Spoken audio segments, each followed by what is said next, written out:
अब शुद्ध सियासी खबर आइए आपको दिखाते हैं, जो देश के पूर्वी राज्य झारखंड से है, लेकिन खबरें दिल्ली से छन छन कर निकल रही हैं। पिछले 4 दिनों से बीजेपी में शामिल होने की अटकलों के बीच झारखंड के पूर्व सीएम और जेएमएम के नेता चंपई सोरेन अब तक बीजेपी के वेटिंग लाउंज में ही हैं। यानी ना तो वो बीजेपी में शामिल होने की खबर पर हाँ की मोहर लगा रहे हैं और ना ही ना की मोहर लगा रहे हैं। हालांकि आज उन्होंने ये जरूर कहा कि वो दिल्ली में निजी काम से आए हैं, बीजेपी में वो किसी के संपर्क में नहीं है। जबकि झारखंड बीजेपी के बड़े नेता अर्जुन मुंडा कह रहे हैं कि उन पर फैसला तो हाईकमान को लेना है। पहले एक बार सुनिए इस पर पूरे मुद्दे पर कौन क्या कुछ कह रहा है।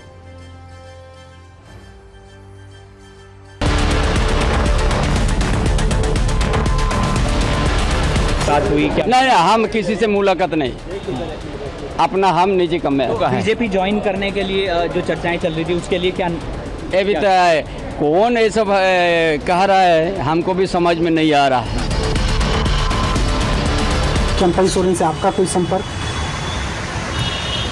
नहीं, हमारा कोई संपर्क नहीं। अरे भोगा का दल तय करता, हम तो कार्यकर्ता है, सामान्य कार्यकर्ता है। चर्चा है जो चंपई दा के साथ अरे आप जैसा कोई पत्रकार चर्चा किए हैं, हम कभी चर्चा किए हैं क्या? हम तो कल भी बोले कि जेएमएम के साथ है, गुरुजी के साथ है, हेमंत बाबू के साथ है। ऑफिशियली जिस दिन कोई कहेगा, बीजेपी का कोई ऑफिशियली कहेगा या उनकी तरफ से कोई ऑफिशियल बयान आएगा तो फिर ऑफिशियल बात करेंगे। दरअसल टीवी9 भारतवर्ष को सूत्रों से ये जानकारी मिली है कि चंपई सोरेन का बीजेपी ज्वाइन करना तय है, लेकिन इसमें जल्दबाजी नहीं है। पहले बीजेपी उनसे होने वाले फायदे और नुकसान का आकलन कर रही है। कहा जा रहा है कि चंपई को राज्य में अपने लिए विक्टिम कार्ड खेलना होगा ताकि उनके पक्ष में आदिवासी वोटों का ध्रुवीकरण हो सके। चंपई झारखंड में जेएमएम के नाराज नेताओं को टटोलकर अपनी लॉबी भी तैयार करेंगे। इसके अलावा उन्हें झारखंड में जेएमएम खासकर हेमंत सोरेन के खिलाफ माहौल बनाना होगा। एक हफ्ते तक बीजेपी उनके कदम को देखेगी और जमीन पर होने वाले उसके असर को परखेगी, तब जाकर कोई फैसला हो सकता है।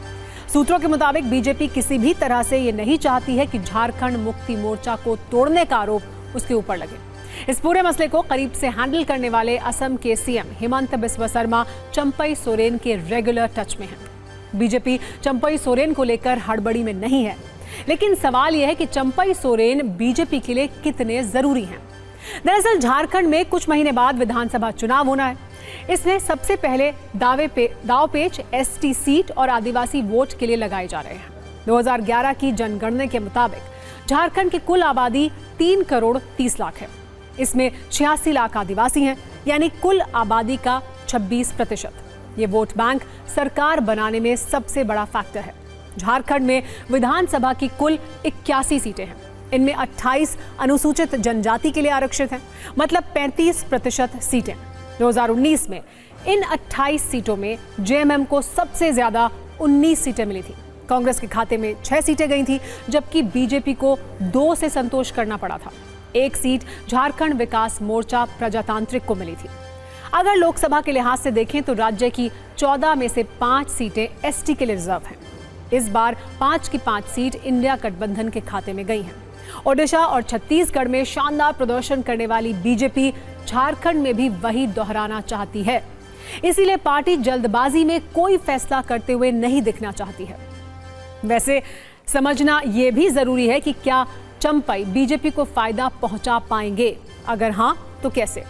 दरअसल अलग झारखंड आंदोलन में शिबू सोरेन के साथ रहे चंपई सोरेन को राज्य का बड़ा आदिवासी चेहरा माना जाता है। चंपई सोरेन झारखंड के कोल्हान क्षेत्र से आते हैं। इन्हें कोल्हान टाइगर भी कहा जाता है।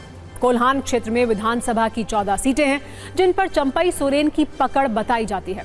इस समय कोल्हान में 11 विधायक जेएमएम के हैं, 2 कांग्रेस के और 1 निर्दलीय विधायक है। यानी बीजेपी इस इलाके में शून्य है।